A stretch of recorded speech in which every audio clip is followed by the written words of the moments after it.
kata lebih faham lah sesuatu tajuk. Seperti admit, tajuk yang pertama itu yang berkenaan fungsi. Itu sukar lah untuk faham. Zon ini mungkin ada perbezaan sedikit kerana saya selalu menghantar anak-anak saya untuk package pembelajaran di luar ataupun dengan pelbagai guru secara dalam talian ya. Dan saya dapati gaya pengajaran guru-guru yang mengajar di Lahazon ini mungkin lebih dekat dengan murid-murid, sebab kadang saya tengok anak saya gembira, dia kena gelak macam tu, maknanya macam tak stres. Jadi bila murid-murid boleh belajar dengan gembira, sudah tentulah ilmu yang diterima tu lebih tenang dan terang.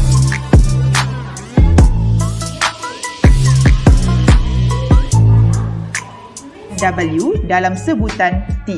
Jadi inilah jawapan terakhir. 4 langkah mudah untuk pelajar aplikasikan supaya dapat kuasai topik 1 matematik. Okey. Banyak lagi rahsia.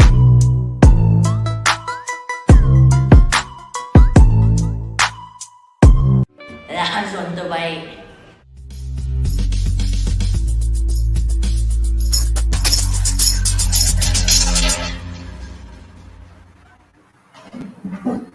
Hello, hai, Assalamualaikum. Bersama saya Cikgu Faris pada pagi ini. Ya, alright. So, sekejap saya adjust sikit kebeluran-beluran dia. Alright. Okay. So, hari ni pada pagi ini kita bersiaran langsung dekat 2 platform iaitu YouTube dengan Facebook actually. Okay. Kalau di YouTube macam biasa Lahazon TV Lahazon. And then dekat Facebook kita ada 2 tempat. Di Facebook ada 2. Satu di page Lahazon itu sendiri, satu lagi dekat komuniti anak bijak fikir. Okay, so kita terang bersiaran langsung dekat 2 platform tapi 3 tempat sebenarnya. Right. So siapa yang dah ada boleh komen sebenarnya. Okay, admin, apa nama teacher Hafiza kita admin sebenarnya juga. Okay, boleh ke kita kata dia nak share screen ke apa ke? Kita cek-cek dulu lah, tak takut admin terbatas. Siapa yang dah ada boleh notify ni. Kita tengok siapa yang competent pada pagi ni. Alright. So, pada pagi ni kita nak buat sharing, saya nak buat sharing, okay? Saya nak buat sharing pasal apa? Macam you tengok dekat dalam description tu, saya nak buat pasal topik bahasa Melayu. Apa yang ibu bapa ataupun pelajar perlu tahu mengenai subjek bahasa Melayu ni. Okay. So, kita tengok ada komen daripada geng YouTube dah ada. Selamat pagi Cikgu Faris. Selamat pagi. Ya, Assalamualaikum. Alright, Abdul Musi, alright, sentiasa committed untuk sertai setiap live di Lahazon Education. Alright. So mesti sepi sikit rasanya. Ada kelibat tadi. Okay. So, okay. Siapa lagi ada sebelah kita sedang tengok ada nampak 6 teman-teman. Saya blur sangat je. Okay. Kalau tengok saya di sini tak adalah blur sangat pun. Tapi admin mengatakan saya blur. Macam mana dengan anda semua? Rasa-rasa apa nama saya blur ataupun tidak? Mungkin wifi saya tidak tukar, saya esok sendiri agaknya.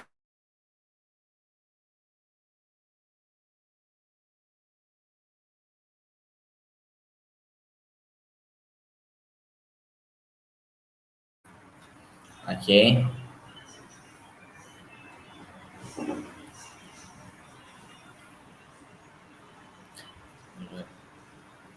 Okay. Berkemungkinan kabel kita baterinya tidak lama. Alright, so boleh standby. Mungkin webcam. Okay. Alright, so tanpa melengahkan masa saya share screen dahulu. Alright, apa yang kita akan go through pada hari ini. Alright. Sekejap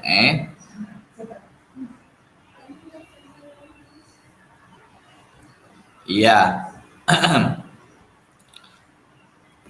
Kita nak pergi tengok dekat kebijaksanaan berbahasa Melayu. Bantu tingkatkan kompetensi para pelajar. Yes. Okay. So ini adalah topik kita untuk kita bincangkan pada hari ini. Alright. Sekejap. Okay. So kebijaksanaan, apa topik kita hari ini? Kita nak go through pasal satu topik sebenarnya. Okay. Kalau kepada ibu bapa yang sedang menonton, mungkin ibu bapa boleh aware dengan apakah pelajaran ataupun apakah yang anak-anak go through di sekolah untuk subjek bahasa Melayu ni. Mungkin ibu bapa boleh tolong sikit dekat rumah sendiri nanti. Okay, so untuk bahasa Melayu saya hanya pergi more to pelajar UPSR dan pelajar tingkatan menengah rendah. Okay, menengah atas mungkin boleh dengar-dengar untuk just to know je. Tapi ini lebih kepada specifically dekat pelajar UPSR dengan PT3. Okay, spesifik saya pergi dia pelajar yang macam ni. Alright. Kenapa saya pergi ke pelajar-pelajar macam ni? Mereka tak ada dah exam besar macam tingkatan 5 ada SBM. Mereka dah tak ada PT3, mereka dah tak ada UPSR. Alright, so mereka ada pentas serabit darjah PBD yang baru. Alright, so nak jelaskan kat sini kenapa kena kuasai certain topik ni. Okay, kenapa pelajar-pelajar form 1 sampai form 3 kena kuasai certain topik ni. I think kita nak go through ni Kita teruskan lagi. Actually, kalau kita boleh tengok, saya sediakan satu slide khas untuk pagi ni. Okay, kalau anda semua boleh lihat. Alright. So, penguasaan berbahasa kebangsaan perlu untuk meningkatkan ilmu. Yes, of course. Kemahiran dan kompetensi seorang pelajar. Yes, kemahiran berbahasa ni. Bila kita cakap pasal kemahiran berbahasa ni tak semestinya menulis. Macam yang kita tahu dulu, mungkin zaman-zaman mak ayah dulu just nak lulus bahasa Melayu tu lepas jawab tata bahasa, lepas jawab karangan, okey kan? Tapi pelajar this now no more. This now.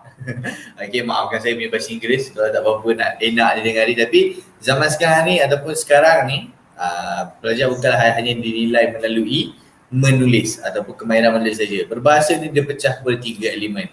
Jadi jangan tengok apa lagi kemahiran pelajar yang kena kuasai untuk subjek bahasa Melayu ni. Selain daripada buat karangan, selain daripada tulis, ada lagi beberapa kemahirannya. Alright, kita teruskan lagi.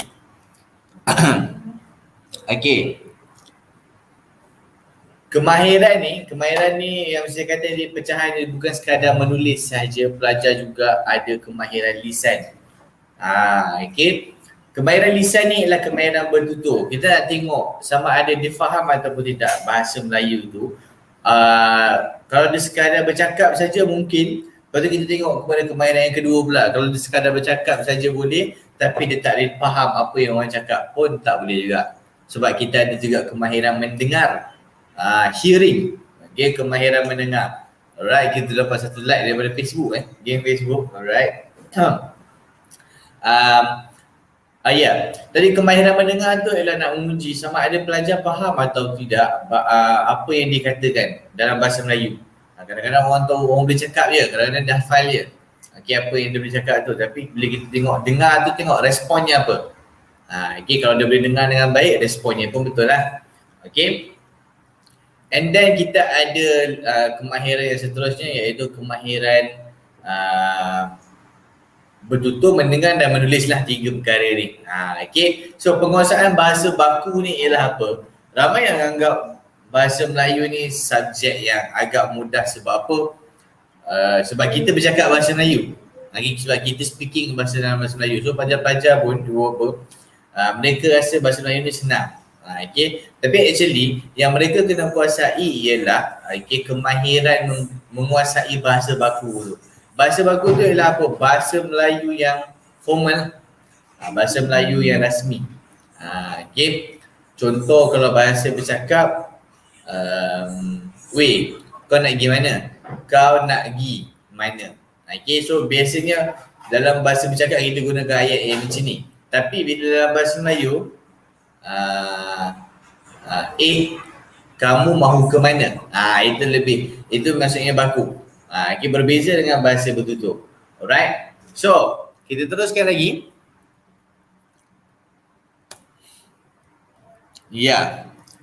Kemahiran bahasa ni dia berhubung dengan kemahiran lisan, melibatkan 2 komponen iaitu mendengar dan bertutur. Kedua komponen ini berkait rapat dan saling melengkapi. Yes, ketika kedua komponen yang saya kata tadi tu, sekian tadi tu pasal lisan bertutur dengan mendengar ni, dia berkait rapat dengan semua aspek iaitu karangan lah dan sebagainya. Sebab apa?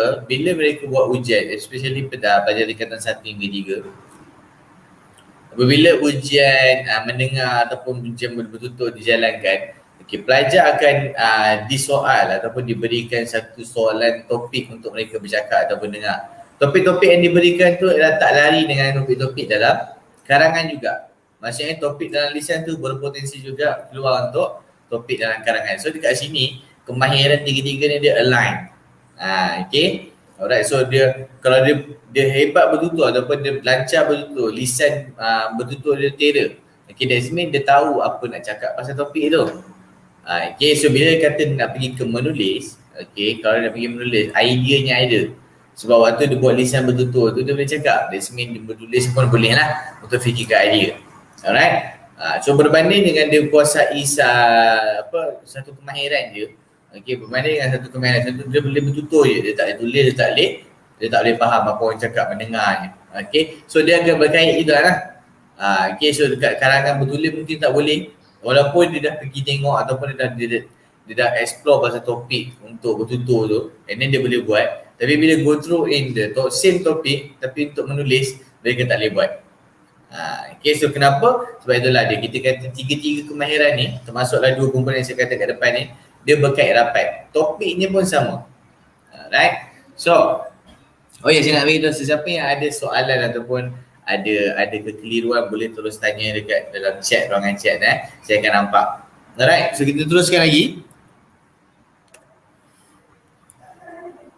Kemahiran membaca dan menulis ni, dia merupakan bukan kemahiran lisan. Dia luar kategori sebenarnya, kita boleh katakan. Alright. So lepas tu penguasaan ketiga-tiga komponen ni, iaitu membaca, dan menulis ni, merupakan menyebabkan pelajar ni dia orang cakap improve dalam bahasa Melayu tu. Input yang diberikan kepada para pelajar adalah sejajar dengan apa yang dikehendaki. Yes, of course, macam kita boleh tengok ke depan ni, apa yang diberikan ataupun saya kata lah, back to soalan, back to how to gain ideas, nak dapatkan idea bila menjawab tu. Alright, semua tu ada input yang pelajar perlukan. Kita ada komen di Facebook iaitu Malam Saleh, Assalamualaikum Cikgu. Waalaikumsalam. So, ibu bapa sekalian, mungkin pelajar juga saya menonton, lagi-lagi tahun 4 hingga form 3 tahun 4 hingga form 3. Mereka perlu kuasai ketiga-tiga kemahiran ni. Diorang kena kuasai. Jangan terlampau fokus. Memang kita tahu 70% ujian tu dilakukan bertulis. Tapi dia tidak memastikan ataupun dia tak menjamin untuk bahagian lisan mereka lepas. So menulis ni perlu diberi perhatian.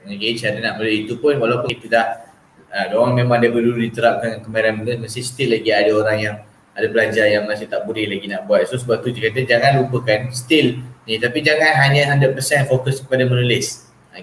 Lisan bertutur dan lisan mendengar juga perlu dikuasai ataupun diambil berat oleh para pelajar.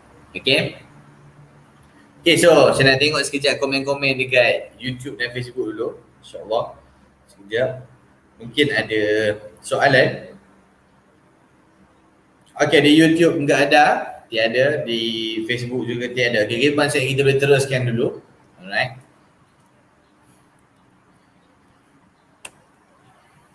Ini merupakan satu contoh ataupun satu instrumen instrumen peperiksaan kalau kepada pelajar SPM. Ini saya kata sebab tu dia boleh join juga live ni. Pada pelajar SPM, inilah instrumennya. Diorang ada ujian bertulis. Lepas tu diorang ada kertas 2 ujian bertulis juga. Kertas 2 ni kita tahu. Kertas 2 ni ialah bahagian tata bahasa, bahagian novel, bahagian prosa, yang bahagian-bahagian ini. Kertas 1 mereka tu dia lebih kepada karangan. Diorang akan dapat 2 line je. Mereka akan dapat 2 line je, iaitu yang pertama karangan respon terhad, and then yang kedua karangan respon terbuka. Kertas 1 yang kedua ni merupakan kemahiran menulis. Lepas tu mereka ada kertas 3 iaitu ujian bertutur, dan dia ada kertas 4 ujian mendengar. So sebab tu kemahiran lisan ni juga bukan sahaja untuk pelajar form 1, form 3, 4, 5, 6. Form 5 pun ada juga kemahiran ni. Jenis item kalau kita boleh tengok dekat kertas 1 tu subjektif respon terhad, subjektif respon terbuka. Ini 2 jenis karangan lah. Untuk pelajar SPM, untuk pelajar SPM, jenis karangan yang kamu pelajari, jenis karangan yang mereka akan explore ada berapa? Ada 3 jenis. 4 lah, ada 4 jenis. Alright. Yang pertamanya respon terbuka, respon terhad tu dua dah. Okey. Apa beza dua perkara ni? Karangan respon terbuka dan karangan respon terhad ni ialah bilangan patah perkataannya berbeza, and then bentuk soalannya pun berbeza sikit lah, tapi tema karangan lebih kurang. Okay. Sebab apa? Dekat karangan respon terhad tu, bilangan patah perkataannya disikitkan jadi 250 ke bawah. Okay. And then bahan rangsangan diberikan untuk karangan respon terhad ni. Okay. Dia akan bagi, mungkin dia bagi gambar, mungkin dia bagi peta, ataupun mungkin dia bagi iklan. Okay. Berbeza dengan karangan respon terbuka, dia 700 ke bawah sebenarnya. Okay. Karangan yang ini, mereka just bagi soalan, pilihan soalan dalam banyak-banyak. Mereka perlu pilih satu lah, pelajar perlu pilih satu untuk dibuat karangan. Alright. So dekat sini undo untuk kertas 1 SPM, dua perkara ni. Kalau kat kertas 2 pula, macam saya kata, dia ada bahagian subjektif respon terhad, and then mereka juga ada subjektif respon terbuka. Yang ini pula respon terbuka, respon terhad ni bukanlah apa orang kata apa? Bukanlah benda yang sama macam dengan kertas 1. Kertas 2 ni dia lebih kepada pemahaman. Okey, dah ada kebat kat sini, dah masuk kebat, lepas tu dari novel. Cara ajar novel tu pun dalam bentuk karangan juga. Okay, so apa nama dia dalam bentuk novel. Okay, macam-macam lagi. Okay, prosa dekat sini lah pantun. Okay, dekat sini lah cerpen tradisional, cerpen moden. Okay, pantun dan sebagainya. Alright, so dekat sini pelajar kena kuasai apa? Dia lebih banyak kepada bentuk soalan pemahaman. Okay, dia lebih kepada bentuk soalan pemahaman dia apa? Dia bagi bahan rangsangan. Okay, dia bagi topik ataupun dia bagi keratan cerpen, dia ada 7 soalan kat bawah tu. 1, 2, 3, 4. Okay, so kat sini pelajar kena tahu kemahiran nak jawab. Kat sini ada jenis soalan yang 1 markah. Ada yang 1 markah, ada soalan jenis 2 markah, ada soalan jenis 3 markah, 4 markah. Banyak jenis soalan ni, dan cara menjawab of course berbeza-beza. Cara untuk menjawab soalan 4-4 ni berbeza-beza lah, jenis-jenis 4 markah ni. So kepada pelajar yang mungkin tak tahu beza nak jawab 1 markah, kadang-kadang 1 markah tu sepatutnya jawabnya begini, tapi dia jawab dengan cara yang panjang dan sebagainya. Dekat situ dia akan, bila kamu tak tahu cara nak jawab cara 4 perkara ni, dia akan menyebabkan masa yang kamu ambil untuk jawab soalan tu jadi banyak. Okay, biasanya untuk setiap section soalan, pemeriksa ataupun lembaga pemeriksaan akan bagi tahu kat bahagian ni berapa minit you have to spend. Kamu boleh spend berapa lama je kat situ. Okay, katakanlah soalan pemahaman tu ada dalam 3 soalan. Alright, pelajar kena settlekan dalam masa 25 minit ataupun 20 minit. So dalam masa itu memang dah paling ideal lah. Apa yang menyebabkan mereka buat lama? Bila 1 markah pun mereka jawab macam 4 markah. Betul-betul, tapi dia dah pasti 1 markah. Sebab tu pelajar kena tahu beza bila jawab 1 markah, bila jawab 4 markah, 2 markah. Okay. Bila bercakap pasal markah ni, saya sentuh sikit bahagian kebat. Kebat ada 2 jenis markah. Okay. Kebat ada 2 jenis markah. Markah kebat yang pertama iaitu 3 markah. Okay. Apa beza dengan 4 markah? Apa beza dengan 4 markah? Okay. 3 markah ni kita boleh kata dia kebat tapi dia tak perlu huraian. Ini untuk 3 markah. Okey, mungkin dia tanya pada pendapat kamu apakah cara untuk bla bla bla bla bla. 3 markah. Okey, so dari sini pelajar kena buat apa? Automatically pelajar kita tahu dia kena buat 2 isi saja tanpa huraian. Tak payah ada huraian pun okey. Okey, itu ialah jenis kebat juga tapi 3 markah. Kita pergi tengok dekat kebat 4 markah. 4 markah ni kebat dia berbeza dengan 3 markah sebab apa? Untuk 4 markah ni dia ada huraian. Okey, dia ada huraian. Okey, so dekat sini ada 2 jenis bentuk. Kalau sesiapa yang pernah sertai kelas saya, okey, saya selalu tekankan dekat cara nak jawab 4 markah ni bukanlah satu saja. Okay, saya bagi option dekat pelajar macam mana yang lebih selesa dia nak jawab. Okay, tapi still menempati apa yang pemeriksa nak. Ini belajar SPM. Satu cara yang satu kaedah yang saya terangkan ataupun saya kongsikan dengan pelajar ialah bila 4 markah tu bagi 2 isi, 2 huraian. Okay, so susunannya isi, huraian, barulah mencukupi untuk dapat 4 markah kalau betul semualah. Okay, ataupun pelajar juga untuk jawab soalan 2 isi 2 huraian ni, dia ada 2 kaedah juga. Saya bagi banyak lagi kaedah kepada pelajar. Okay, kaedah yang pertama, mereka boleh gunakan penanda wacana. Biasa kan kita dengar hal ini tu kan, hal ini berlaku kerana, hal ini berlaku demikian kerana. Okay, so kat situ kalau pelajar nak guna macam tu, mereka perlu asing-asingkan ayat. Ini saya teknikal dan saya share sikit. Okay, isi dia kena titik, lepas tu dia kena sambung apa nama huraian tu, lepas tu titik lagi baru masuk isi yang kedua, titik huraian yang kedua. Alright, itu satu cara kalau 2 isi 2 huraian. Tapi kalau untuk 2 isi 2 huraian, satu lagi kaedah, iaitu pelajar satukan isi dengan huraian. Okay, isi dengan huraian tu pelajar boleh sekalikan dalam satu ayat. Contoh, mereka boleh guna kaedah suka. Saya selalu explain suka ni. Suka ni apa? Ialah satu formula supaya, untuk, kerana, agar. Okay, so 4 perkara ni ialah kata hubung yang kita gunakan untuk buat huraian. Alright, so bila pelajar nak guna 2 isi 2 huraian juga, tapi nak ada pendek sikit lah. Okay, nampak jawapan tu pendek sikit.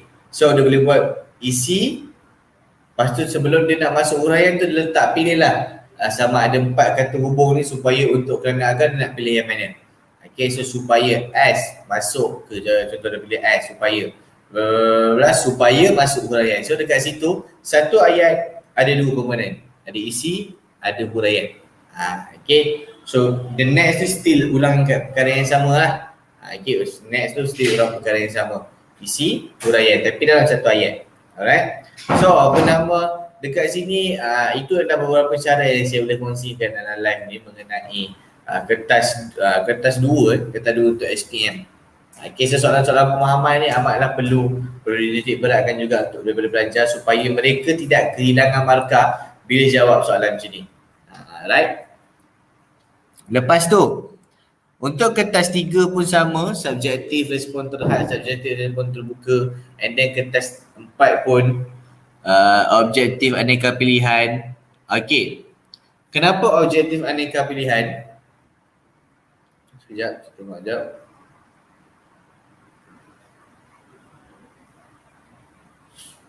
Okay, so objektif aneka pilihan ni bila kat ujian mendengar, okay, mereka akan diberikan macam mana? Mereka akan dipasangkan audio, alright, mungkin melalui radio, ataupun kalau di dewan mungkin dipasang melalui speaker, alright. So pelajar akan duduk kat depan tu, mereka akan diberikan helaian untuk menjawab. Okay, bentuk soalannya dia akan dalam bentuk objektif aneka pilihan lah.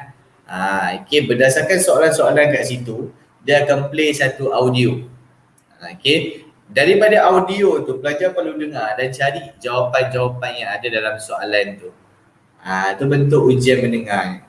Okay, so mereka akan diberikan soalan je, memang semata-mata soalan je. Mungkin ada objektif aneka pilihan dan ada juga bahagian kedua, iaitu dia kena jawab dalam bentuk pemahaman lah, dalam bentuk menulis. Okay, so kat situ ada 2 jenis soalan juga untuk mendengar ni. So macam mana dia nak dapat soalan ataupun macam mana nak dapat jawapan untuk jawab soalan tu, dia orang kena dengar lah. Mereka perlu dengar audio yang di play tu. Dekat sini saya selalu cerita kat pelajar apakah kekangan mereka ataupun apakah masalah selalunya untuk ujian mendengar ni. Okay, which is ni untuk pelajar form 1 sampai form 3 juga. Okay, ada yang sekolah dia buat ikut angka giliran. So bila ramai sangat, dewan dia mungkin tak cukup. Okay, kepada mereka yang duduk dalam dewan tu, okay, dia ada 3 cabaran. Sama ada duduk bahagian depan, bahagian belakang ataupun bahagian tepi. Okay, so kita ada Miss Wani dekat YouTube. Hai sir. Waalaikumsalam Miss Wani. Alright, so apa nama tadi untuk ujian mendengar ni dia ada 3 cabaran. Yang duduk depan, yang duduk belakang dan yang duduk bahagian tepi. Blur sikit Cikgu Faris. Oh ya ke? Serius tak? Okay, sekejap saya semak Blur Sebab kalau nak diikutkan dekat saya punya skrin ni tak blur. Okay. Tak apa, nanti admin akan aware kalau kata sebab bateri kamera rasanya tu. Okay. Tapi tak apa, insyaAllah masih lagi dengar suara kan, kita teruskan terlebih dahulu. Alright. Ni format baru SPM Bahasa Melayu 2021. Ya, Coach Nis. Nolan Anis Daud, ya betul. Ini adalah format terbaru untuk SPM 2021. Which is dia tak banyak beza sangat. Okay, tapi kita explain jugalah.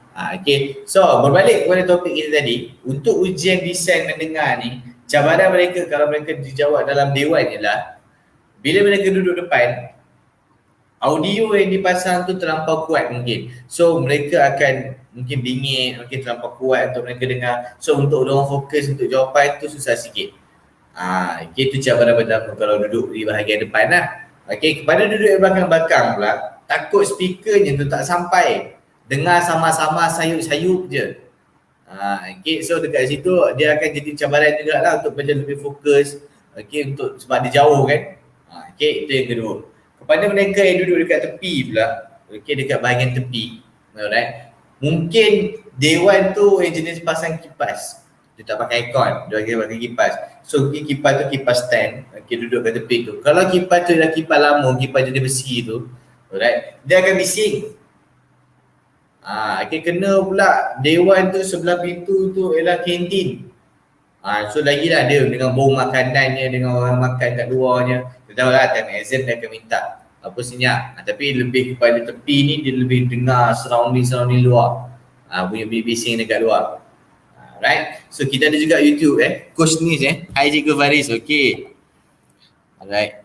Okay, so kepada mereka yang sedang menonton tu, okay, kalau katalah apa nama gambar saya kabur ataupun gambar yang kamu nampak kita ni, saya ni jadi macam blur-blur je, bagi tahu sebab kita nak buat penukaran nanti, penukaran benda sebab kita pakai kamera sekarang ni.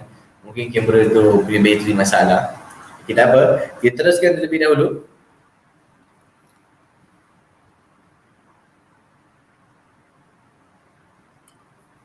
Okey, kita dah sudah dekat bahagian jenis item. Okey, jom kita tengok pula dekat bahagian soalan. Bilangan soalan sebenarnya. Okey, untuk bahagian A, okey, peperiksaan SPM, geng SPM ni, bahagian A, dia ada satu soalan berdasarkan kombinasi pelbagai dan bahan rangsangan. Okey, bahagian A ni dia ada bagi banyak, macam saya kata lah. Bahagian A ni dia bagi bahan rangsangan untuk karangan respon terhad ni. Okey, dia tak bagi bahan je dah dekat bahagian karangan respon terbuka. Okey, untuk bahagian A ni dia akan bagi bentuk, mungkin gambar, mungkin poster. Alright, dia akan bagi berdasarkan poster dan gambar tu kita kena buat karangan lah. Okey, dekat kertas 2 pula, bahagian A dia ada sistem aplikasi bahasa. Dekat sinilah dia ada morfologi tata bahasa, sintaksis, penyuntingan ayat, okey, buat ayat dan sebagainya. Alright, apa nama, lepas tu menukarkan bahan teks. Mereka juga ada bahagian latihan tukarkan teks lama, cerpen tradisional. Okey, memang bahasa lama lah. Contohnya adapun aku pergi bertidur. Macam tu, dia bahasa-bahasa Melayu lama. Mereka perlu tukarkan jadi bahasa moden, bahasa yang sekarang. Okey, mereka buat. Ya, ini merupakan cabaran lah. Okey, cabaran kepada pelajar untuk kuasai bahagian ni. Okey, mereka kena faham betul-betul bahasa tradisional tu, bahasa klasik tu. Okey, and then mereka juga ada dekat sini bahagian peribahasa. Okey, peribahasa juga merupakan topik yang kita boleh kata apa, menjadi killer lah. Kalau kata, sebab peribahasa ni kita tak didedahkan secara meluas.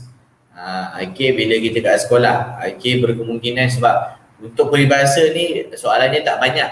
Sebab tu kita tak terlampau dedahkan. Tapi di Lahazul Education, bagi saya pula, untuk peribahasa ni dia ada berkait juga dengan karangan sebenarnya. Pelajar menggunakannya ketika menulis karangan. So that's mean bukan sekadar untuk jawab untuk di kertas di soalan pemahaman saja. Okey, ataupun soalan kertas 2 je. Di kertas 1 waktu kita buat karangan tu pun kadang-kadang kita pakai Bukan kadang-kadang lah. Confirm lah saya tahu mesti ada yang pakai tak satu banyak. Okey, tak banyak satu. Peribahasa dalam karangan mereka. So kat situ penting juga menguasai peribahasa ni.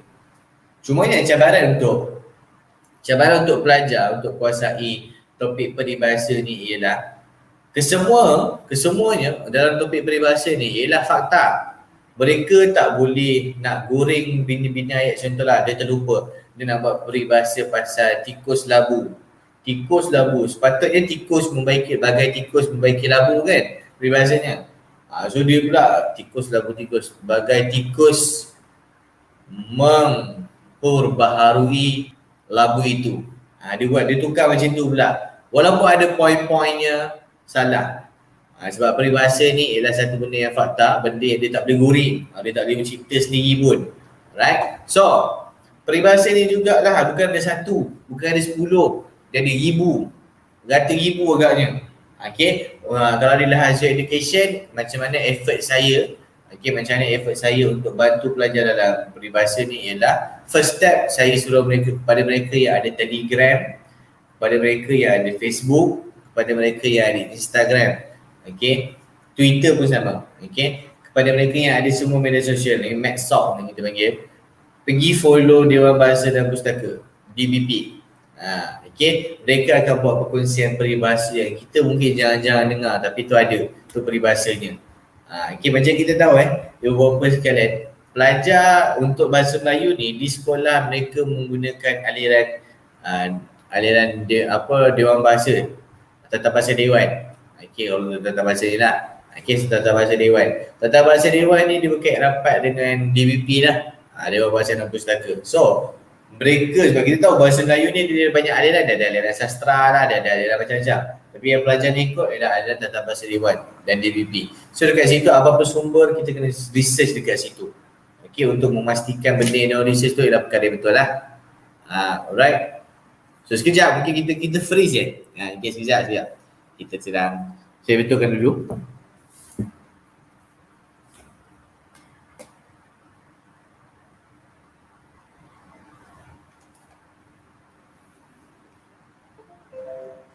Sekejap.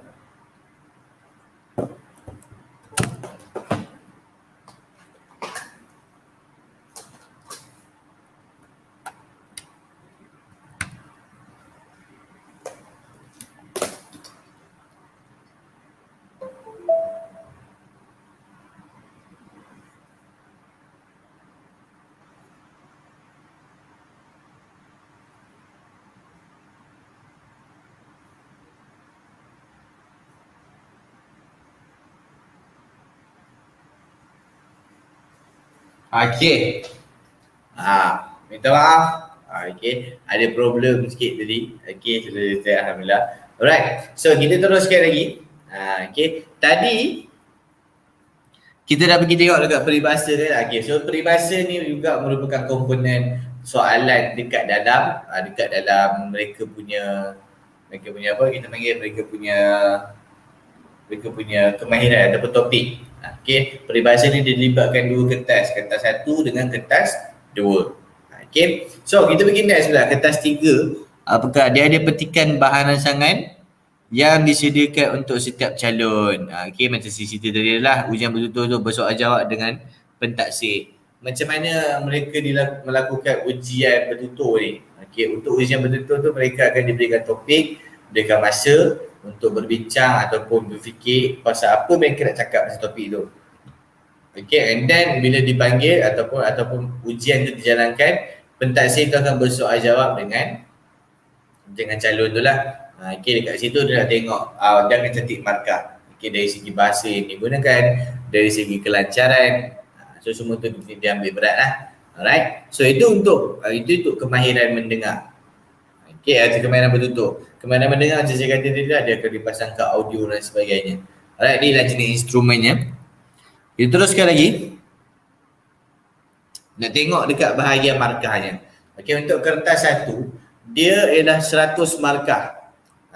Okay, untuk kertas dua pun 100/100. Okay, so untuk kertas tiga, dia 70 markah. Untuk kertas 4, dia 30 markah aja. Okey, dia lagi banyak ujian bertutur tu berbanding dengan ujian mendengar sebenarnya. Okey. So, dekat sini ini adalah markah-markah yang pelajar-pelajar SPM perlu tahu. Okey, so dekat situ dia bagi sekali dengan konstruk, bagi kemahiran apa yang perlu dikuasai kat situ, semua dia dah bagi. Alright, kita teruskan lagi. Okey, sekarang ni kita nak pergi tengok dekat bahagian orang panggil apa? Ini lebih kepada berfokuskan kepada pelajar-pelajar Form 1 hingga Form 3. Ini lebih fokus kepada pelajar Form 1 hingga Form 3.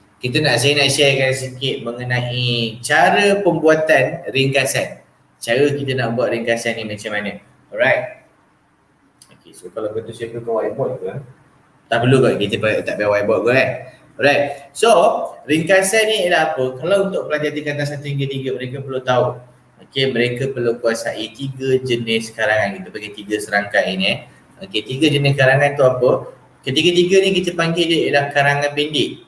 Okay, so karangan pendek ni ialah apa? Tiga-tiga ni ulasan, ringkasan dengan rumusan. 3 perkara. Ini tiga-tiga dia berkait rapat lah. Alright, ulasan, ringkasan dengan rumusan. Alright. Cuma ni saya nak bagi spesifikly apa itu ringkasan. Okay, so kalau kita tengok ke depan ni ialah sastrawan negara. Okay, Usman Awang dia pasal apa, sifat orang Johor. Okay, famous dia punya ni. Lagi apa, kita teruskan lagi. Format ringkasan ni kita kena tahu, pelajar-pelajar perlu tahu ringkasan ni kalau ditanya antara 3 ni lah. Okay, mana yang paling senang untuk kita buat? Okay, antara ulasan, ringkasan dengan rumusan, yang mana yang paling senang kita nak buat? Kalau tanya saya, bagi saya, pendapat saya, ringkasan ni. Walaupun ulasan ni kita dah dengar daripada darjah 4. Darjah 4 buat ulasan, darjah 5 buat ulasan, darjah 6 pun buat ulasan, Form 1 buat ulasan lagi, Form 2 buat ulasan lagi, Form 3 buat ulasan lagi. Tapi bila disuruh pilih ulasan ataupun ringkasan, saya akan suruh pilih ringkasan. Okay, saya akan suruh lebih kepada ringkasan. Kenapa? Okay, jom kita tengok. Format ringkasan ni iaitu dia tak ada pendahuluan. Okay, berbanding dengan ulasan, dia ada pendahuluan. Okay, untuk ringkasan dia tak ada pendahuluan. Okay, lepas tu dia tak ada juga penutup. Berbanding dengan ulasan, dia ada penutup. Okay, ringkasan dia tak ada. Dia ada berapa isi? 6. Ni banyak dia untuk ringkasan ialah 6 isi mereka ada. Macam mana nak dapat 6 isi ni? Ringkasan tu soalan dia akan beri satu petikan. Okay, dia akan berikan satu petikan and then pelajar perlu carilah dalam tu. Apakah isi-isi yang penting yang mereka kena cari dalam tu. Alright, so itu juga kemahiran lain nanti kita akan ceritakan. Lepas tu bila buat ringkasan ni, dia tak ada huraian. Isi semata. Berbanding dengan ulasan, dia ada isi tersurat, ada isi tersirat kan. Okay, dia ada isi yang memang dia bagi, lepas tu dia kena ada huraian untuk isi tersirat ni. Alright, so berbanding dengan ringkasan dia tak ada. Ringkasan dia tak ada. Okay, so banyak benda yang tak ada dan markah yang diperolehi sama macam buat ulasan. Okay, markah untuk ni berapa? Berapakah markah untuk ringkasan ataupun ulasan? Berapa? 15. Okay, so 15 markah ni pertama ringkasan pun 15, ulasan pun 15. Tapi cara pembuatannya berbeza. Okay, so saya lebih prefer untuk buat ringkasan sebab percentage ataupun peratus untuk pelajar untuk silap buat ke lari format ke sikit berbanding dengan ulasan. Alright, so ini dia. Kita teruskan lagi.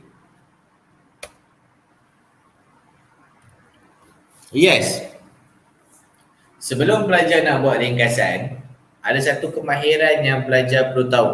Okay, ada satu kemahiran yang pelajar perlu kuasai, iaitu kemahiran macam mana nak bezakan isi dengan huraian. Sebab apa? Bahasangan yang diberi tu, bahasangan yang ringkasan tu dapat tu, okay, bahasangan tu dia akan bagi dalam bentuk karangan tu. Bila kita tahu karangan, ke dalam karangan tu confirm lah ada huraian. Kan? Dalam karangan adalah huraian, adalah contoh, adalah isi dalam tu. So yang pelajar kena fokus ialah isi. Tapi macam mana nak tahu beza? Macam mana beza isi dengan huraian ni? Kadang-kadang nampak ni macam isi tapi ni sebenarnya huraian. Okay. Itu ada kemahiran yang perlu mengenal isi ni. So let's go. Okay, kalau kita boleh tengok kat situ. Alright. Pelajar perlu tahu perbezaan isi dengan huraian. Sebab apa? Huraian dia tak boleh ada di dalam karangan ringkasan. Dia tak pernah ada ringkasan tu dia ada huraian, dia tak ada. Okey, dia memang tak ada. Dia mesti isi saja. Okey. So, kalau nampak yang saya birukan dalam kotak tu, itu adalah satu keratan satu perenggan baransangan untuk ringkasan. Dekat sini saya dah tunjuk dengan anak panah kuning tu, manakah bahagian isi, manakah bahagian huraian. Right. So, jom kita tengok kenapa saya kata yang itu isi. Okey, kenapa saya kata yang tu huraian? Okey, tengok huraian Huraian ni dia hanyalah memberikan sebab, dia memberikan penjelasan yang lanjut daripada isi. Okey, satu lagi keyword kita nak tengok itu ialah huraian. Dia ada penanda wacana sebelum dia start dia tu ataupun kata hubung. Okey, penanda wacana tu macam mana? Hal ini demikian kerana, hal ini berlaku demikian kerana. Kat situ bila kita nampak itu ialah automatically huraian. Okey, oleh hal yang demikian, nampak? Oleh hal yang demikian tu kita tahu itulah keyword untuk huraian. Alright. Bila kita tahu je huraian tu macam mana, bila kita tahu je huraian tu yang mana, automatically kita tahu sebelum huraian tu mestilah isi. So kita tahu lah sebelum dia tu ialah directly ialah isi sebenarnya. Okay, so kat situ kita kena tahu kemahiran. Kalau pelajar ambil yang huraian tadi dalam ringkasan, dia letak dalam ringkasan, salah. Okay, dia nak isi.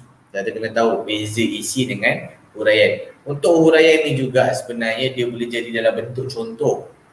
Dia jangan ingat, penanda wacana je, tak. Dia boleh jadi juga dalam bentuk contoh. Okay, so dalam bentuk contoh ni, dalam bentuk contoh ni, huraian dia mungkin agak keliru sikit. Okay, tapi mungkin kita tengok isi, tiba-tiba dia bagi contoh. Ataupun isi huraian contoh. Macam mana yang nak tengok? Isi huraian contoh tu, lepas huraian tu ada contoh tu, maksudnya itu bukan berfungsi sebagai huraian lah. Okay, tapi kalau kata isi huraian, isi contoh, lepas bagi isi tu bagi contoh, itu ialah berkemungkinan besar untuk menjadi huraian. Sebab contoh ni juga dia boleh berfungsi sebagai huraian. Right, so bila belajar tahu perbezaan isi dengan huraian ni, pelajar boleh tahulah ataupun boleh dapat markah lah bila buat ringkasan. Kuranglah masa penolakan markahnya. Alright, so inilah dia. Kita teruskan lagi.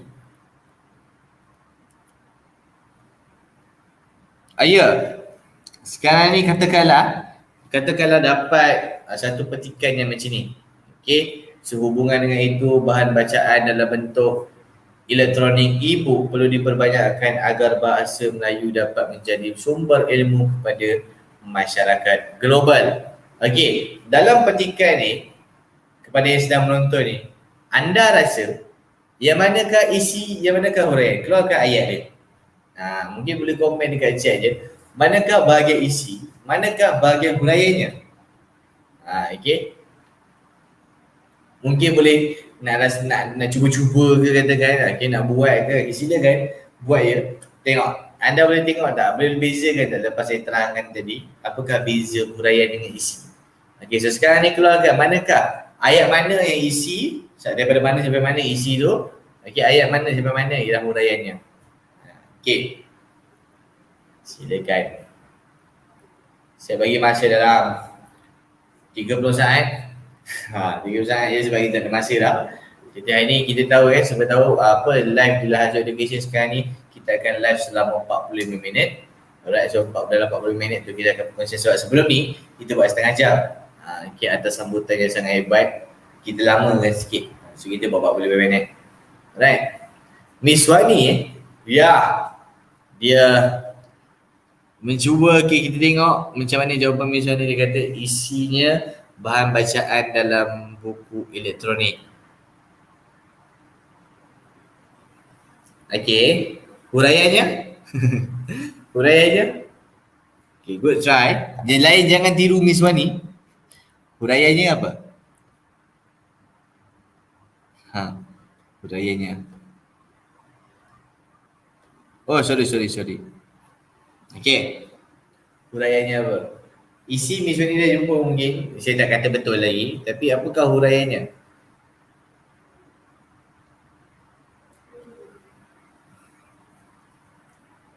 Huraian dia menjadi kenapa saya nampak ada nama orang kat situ? Sekejap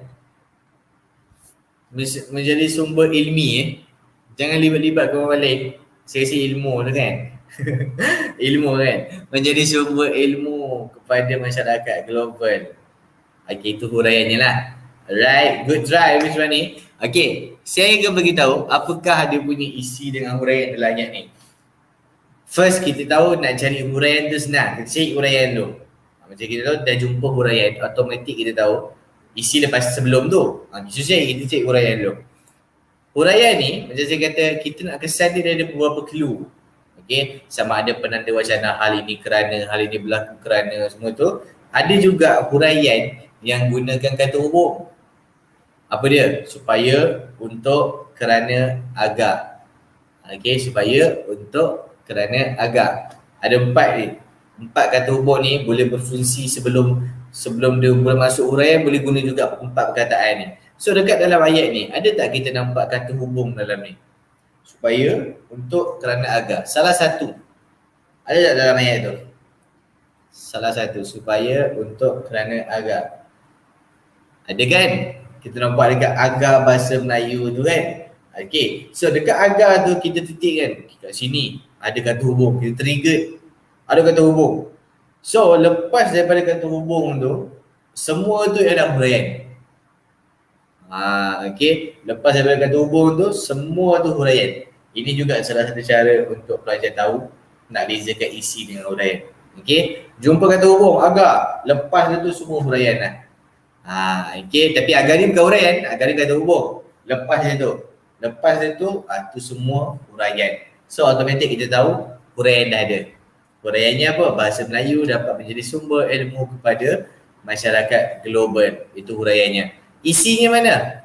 Isinya tu, kalau lepas kata hubung tu huraian, sebelum dia tu, isi dah tu.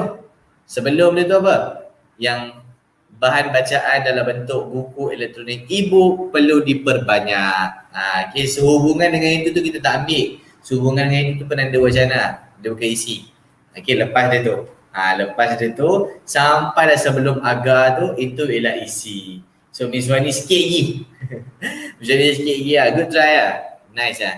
Boleh lah jadi lepas ni. Ambil kursus 2-3 kali. Boleh lah. Alright. So kita teruskan lagi. Nervous terlibat-libat orang tu. Okay.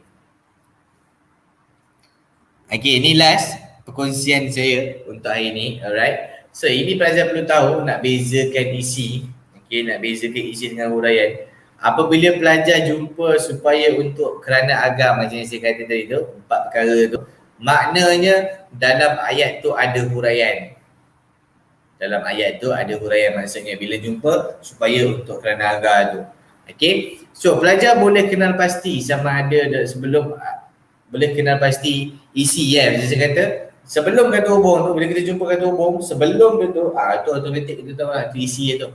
Selepas dia tu, huraian. Bila kita jumpa supaya ke, untuk ke, kerana ke, agar ke, sebelum isi, selepas tu ialah huraian.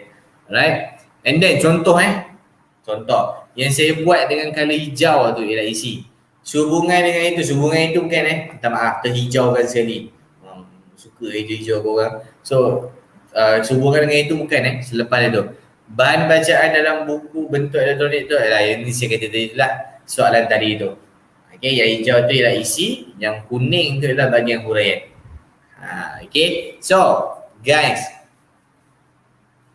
itulah merupakan perkongsian hari ni mengenai subjek bahasa Melayu. Alright, so ini ialah apa sedikit sebanyak mengenai apa yang pelajar go through kepada ibu bapa yang sedang nonton, apa yang pelajar go through ataupun apa yang pelajar belajar untuk subjek bahasa Melayu. Okay, ada banyak perkara. Right, so pelajar perlu ambil inisiatif atau langkah awal. Kalau kata mereka masih lagi tidak menguasai ini, tidak menguasai itu, ambil langkah awal untuk kita perbaiki. Alright, sebelum markahnya terjejah dan sebagainya lah untuk bahasa Melayu. Alright, untuk ringkasan tadi tu saya hanya share sikit je. Saya tak share habis. Kita tak buat full lagi ringkasan tu. Tapi untuk lebih tahu lebih lanjut, kita boleh join bengkel, kita boleh masuk kelas mentoring. Okay, para pelajar yang menyertai insyaAllah yang dengan saya akan bimbing macam mana nak buat kuasai tiga-tiga semua. Tiga-tiga ringkasan tu, ringkasan, ulasan dengan rumusan. Okay, geng-geng san. Okay, anak-anak san. Alright, so tiga perkara tu saya pelajar saya dah, saya kata hampir semua dah menguasai. Alhamdulillah. Alright. So pada mereka yang nak kuasai ketiga-tiga anak-anak sign ni, so bolehlah sertai bengkel. Untuk maklumat lanjut mengenai bengkel dan sebagainya, boleh hubungi kami di Facebook, di YouTube. YouTube boleh call tak boleh. Di Instagram lah, di medsos yang available. Okay, yang dekat apa ke nama satu lagi tu, LinkedIn, kita ada juga, right? So boleh direct kita akan communicate dengan anda mengenai bengkel sebagainya. Alright, jangan lupa sesi live kita. Okay, ingat untuk sertai sesi live kita pada tengah hari nanti, dan pada waktu petang kita akan ada sesi live juga. Okay, so tengah hari nanti kita dengarkan perkongsian mengenai apa, nantikan. Alright, so itu sahaja daripada saya, Cikgu Faris dari Lahazan Education. InsyaAllah jumpa lagi. Assalamualaikum, bye-bye.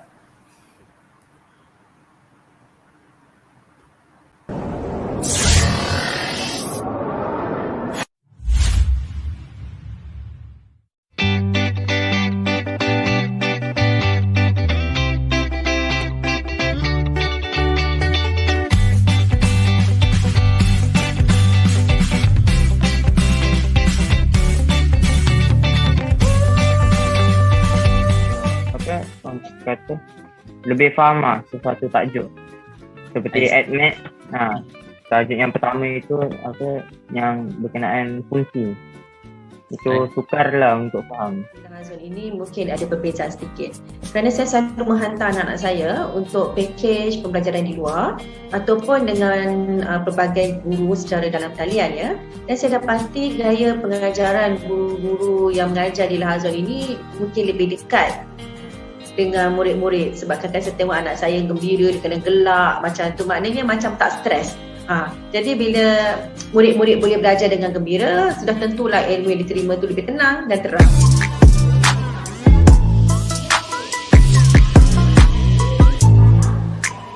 W dalam sebutan T. Jadi inilah jawapan terakhir. 4 langkah mudah untuk pelajar aplikasikan supaya dapat kuasai topik 1 matematik. Okey. Banyak lagi rahsia.